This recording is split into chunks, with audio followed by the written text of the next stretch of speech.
सुहेल अफरीदी साहब ने बताया कि जी मुझे फिर इमरान खान साहब से मिलने नहीं दिया गया। ये अडियाला जेल पहुंचे, इमरान खान से मिलने की कोशिश की, अदालती अहकामात इनके पास थे, इन्हें फिर इमरान खान साहब से मिलने नहीं दिया गया। ये वज़ीर आला की मुलाकात की एक कोशिश और भी नाकाम हो गई। अब एक सूबा जहां पे इस वक्त एस्टेब्लिशमेंट जिद कर रही है कि उसके वज़ीर आला को हमने उसके लीडर से नहीं मिलने देना। यहाँ पे अमन व अमान के संजीदा मसाइल हैं, दहशतगर्दी यहाँ पे बढ़ती चली जा रही है, उसे कंट्रोल करने के लिए सूबाई हुकूमत के पास एक क्लियर डायरेक्शन होनी चाहिए और इस हवाले से सुहेल अफरीदी को जाकर इमरान खान साहब से बात करनी पड़ेगी। फिर जनाब गवर्नेंस के इश्यूज हैं, उनके तब तक पूरी तरह हल नहीं होंगे जब तक कि वज़रा हलफ नहीं उठाएंगे। अब हमारे जो कई सहाफ़ी हैं, मीडिया के लोग, वो ये कहते हैं जी कि हलफ क्यों नहीं उठा रहे, काबीना क्यों नहीं बना रहे। हालांकि इसमें कानून में कोई इतनी सख्ती नहीं है, लेकिन दूसरी तरफ यही लोग ये बात नहीं पूछ रहे कि कानून के मुताबिक जब अदालत ने वाज़ेह हुक्म जारी कर दिया, अदालत का क्लियर ऑर्डर मौजूद है कि जनाब इनकी मुलाकात करवाएं, तो फिर मुलाकात क्यों नहीं करवा रहे। क्या एक सुपरिटेंडेंट ऑफ जेल या बाहर खड़े हुए एक SHO या जेल के अंदर बैठे हुए इमरान खान के बकौल एक कर्नल की इतनी जुर्रत हो सकती है कि वो अदालती ऑर्डर को अपने पैरों तले रोन दे? इसके ऊपर पाकिस्तान का मीडिया कोई सवाल नहीं उठाता। जी, अदालती अहकामात की खुली खिलाफ वर्जी के ऊपर कोई नहीं बोलता, बाकी हर चीज़ पे बोलते हैं। तो मीडिया की 2 नंबरी जो है वो रजिस्टर्ड हुई है इस पूरे दौर में। और जिन लोगों ने आवाज़ उठाई, जिन लोगों ने ये कहा कि अदालती अहकामात के बावजूद मुलाकात क्यों नहीं करवाई जा रही, उन लोगों को मीडिया से अलग किया गया। जिन लोगों ने सच बोलने की कोशिश की, उनको मीडिया से हटा दिया गया, उन्हें बाहर निकाल दिया गया और उनको निशाने इबरत बनाया गया। ये हम लगातार होता हुआ देख रहे हैं और अब तक देखते ही चले जा रहे हैं।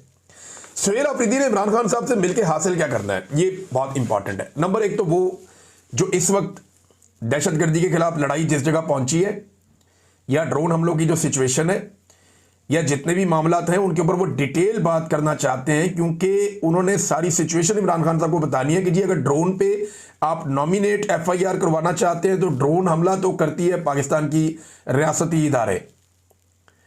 फिर हम एक नई सिचुएशन में होंगे, आप बता दें, और उस पर पुलिस का रद्द-ए-अमल भी होगा, पुलिस करती है नहीं करती, वो सारे मामलात हैं।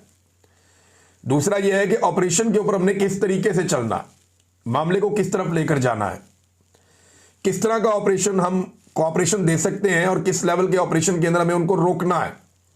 और मिलिट्री ऑपरेशन तो बिल्कुल एक कोई सोल्यूशन तो है नहीं, ये तो इमरान खान साहब कहते हैं, तो फिर सोल्यूशन की तरफ किस तरह लेकर जाना है, ये सारी बातें उन्हें इमरान खान साहब से करनी पड़ेगी। इमरान खान साहब ने आज से 20-25 साल पहले भी जो इस खित्ते के बारे में कहा था, वो सारी बातें वक्त के साथ साथ दुरुस्त साबित हुई। तो इसका मतलब है कि कॉमन सेंस की कसौटी पे रख के अगर आप परखें तो इमरान खान साहब का नॉलेज काम कर रहा है पिछली 2-3 दहाइयों से। लिहाजा ये बात अब समझनी पड़ेगी बाकी स्टेक होल्डर्स को भी कि इमरान खान साहब से मुलाकात करवा दें।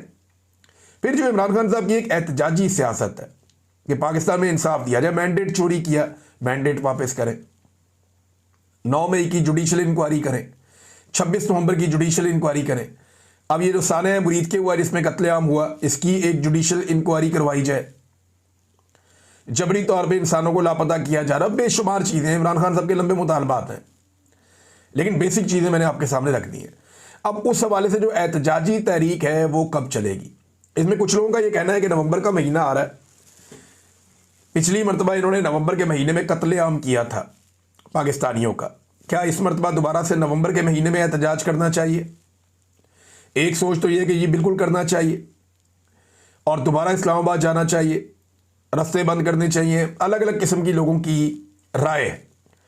तो एक तो राय ये है। दूसरी राय ये है कि अभी मोमेंटम पकड़ा जाए, मोमेंटम को बढ़ाया जाए, 26 नवंबर तक इस मोमेंटम को पीक पर ले जाए, दिसंबर जनवरी के अंदर जो है वो अपनी तारीख को ऊपर लेकर जाए, और 2-3 महीने लेकर जब तारीख पूरी तरह तैयार हो तो फिर एक बड़ा एहतजाजी सिलसिला पाकिस्तान में शुरू किया जाए। ये 2 अलग अलग तरह की राय लोगों की, लेकिन फैसला किसने करना है? फैसला करना है इमरान खान ने। ये बात इमरान खान की बहनों ने भी कही और यही बात उनकी बहनों को भी रोका गया। आज मुलाकात के लिए वो जा रही थी, उनका दिन था। SHO ऐसे पकड़ के रोक लेते हैं, धक्कम पेल भी हुई है वहाँ पे। वो शायद खटक को धक्के पड़े हैं, बाकी जो कुछ MPs थे वहाँ पे, कुछ अरकान थे, उनको भी धक्के पड़े हैं। पुलिस जो है वो जाने नहीं दे रही, किसी को भी अडियाला जेल के करीब पटकने नहीं दे रही। तो मुलाकात होना तो दूर की बात है, बाद में जाके सुपरिटेंडेंट ऑफ अडयाला जेल ये कह देता है अदालत में कि जनाब मेरे पास तो कोई आया ही नहीं, भाई वहाँ तक पहुँचेंगे तो आएंगे ना, वो उधर जाने ही नहीं देता कोई किसी को। तो नादरीन यहाँ पे वज़ीर आला ने भी ये बात की और इमरान खान की बहन ने भी की कि बात तो बाहर आ ही जाएगी। यानी इमरान खान हमें क्या पैगाम देना चाहते हैं, उसका सिर्फ ये तरीका तो नहीं है कि सुहेल अफरीदी की इमरान खान से मुलाकात हो।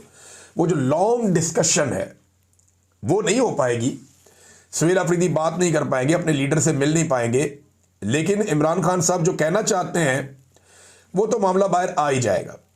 वो किसी भी तरीके से आएगा, वो आ जाएगा। पाकिस्तान तहरीक इंसाफ इतनी गई गुजरी भी नहीं है, और वो ये क्लेम पहले भी करते रहे हैं कि इमरान खान साहब हमें जो बताना चाहते हैं वो हम तक बात पहुंच ही जाती है। नाज़रीन, एक तो ये मामला है कि वज़ीर आला बार बार कोशिश कर रहा है और उसे मिलने नहीं दिया जा रहा। दूसरा मामला, गज़ा में पाकिस्तानी फ़ौजियों की शमूलियत।